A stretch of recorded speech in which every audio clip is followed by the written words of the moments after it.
Welcome to the Port of Palm Beach located in Riviera Beach, Florida. I'm Yaremi Farinas, the Port's Public Information Officer. Right now, I'm outside the sugar terminal operated by Florida Sugar and Molasses Exchange. The agricultural marketing cooperative is responsible for selling and shipping locally harvested raw sugar and molasses for its members, which include the mills owned by Florida Crystals and Sugarcane Growers Cooperative of Florida. It's in these fields in the small town of Belle Glade where you can find the perfect soil for growing sugarcane. There's no place in the world that lends itself to the growing of sugar like the Everglades agricultural area. The composites of muck soil that are in this 750,000 acres that we do call the Everglades agricultural area is the best place in the world to grow sugar and or vegetables. Charles David Goodlett is the Senior Vice President of Government and Grower Relations of Sugarcane Growers Cooperative of Florida. The Sugarcane Growers Cooperative was established in the early 60s. We've expanded subsequently. We now presently farm in the Everglades agricultural area on about 70,000 acres. When harvested, the cane is cut at the base of the stalk. It's then transferred in field wagons and loaded in semi-trailers that transport the sugarcane to a nearby sugar mill. Here's a look at the cane yard where the trucks dump the crop. It goes through a conveyor belt and into the factory, which grinds as much as 26,000 tons of sugarcane per day. When you produce sugar, it's really the process of eliminating byproducts. Sugarcane is made up of 80% water, 10% sugar, and 10% fiber.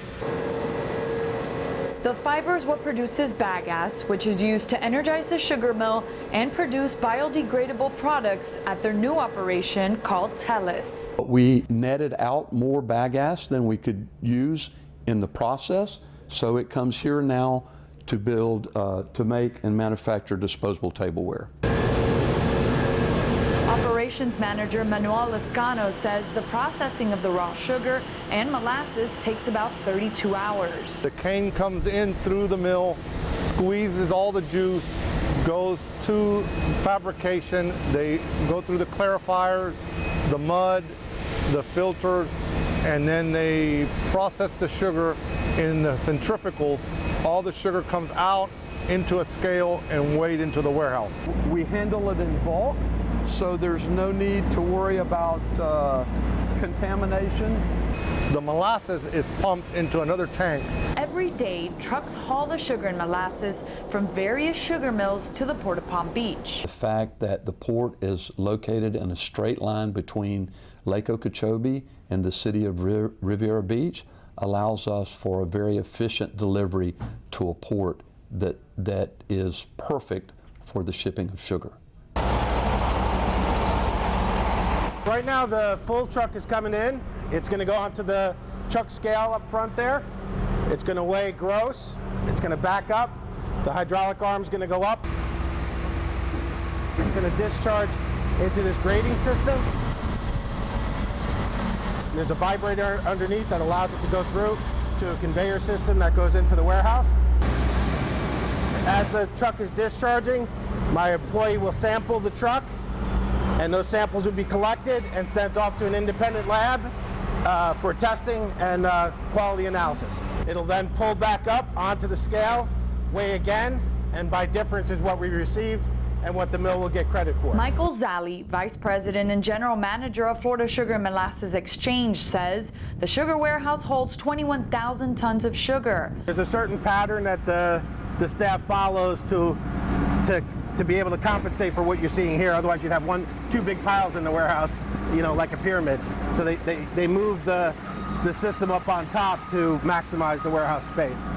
About once a week, a sugar barge arrives at the port to pick up the bulk cargo. Then when we're loading, there's 13 trap doors on the warehouse floor. When we open 2 of those, that'll naturally gravity feed to the 900-foot conveyor that's beneath us right now.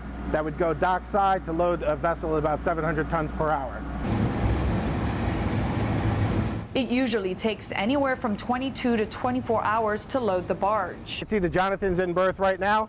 That barge was specifically built for this port. In 1978, The sugar is primarily shipped domestically to Domino Sugar refineries in Yonkers, New York, Chalmette, Louisiana, and Baltimore, Maryland. Molasses is handled differently. Every day, there are anywhere from 25 to 60 trucks transporting molasses directly here to the Port of Palm Beach. they'll back into this receiving area here. Underneath, there's a receiving tank. As that fills up, there's a float in there that kicks on our pump number 1, and then it'll naturally pump into a predestined one of our tanks that we have the valves open to. Zali says they have a total of 6 storage tanks in the tank farm. Dockside, we have a flexible hose that will be lifted by a crane that's on board the vessel itself. It'll connect to the center manifold of the ship, and once it's secured on board, they'll open valves basis what they want to load on the vessel itself, and then when they tell us it's good to go, we kick on 2 of our 100 horsepower pumps, and we can load, as long as the back pressure is not bad, we can load anywhere from 350 to 450 tons per hour. A full vessel of 25,000 tons can be loaded in about 55 hours total. The cargo is exported primarily to Europe and sometimes Canada. This whole facility is GMP certified, so we have a third-party body come in from Europe to give us certification. If we didn't have that certification, we couldn't sell any of our molasses to Europe. They wouldn't allow it to come in.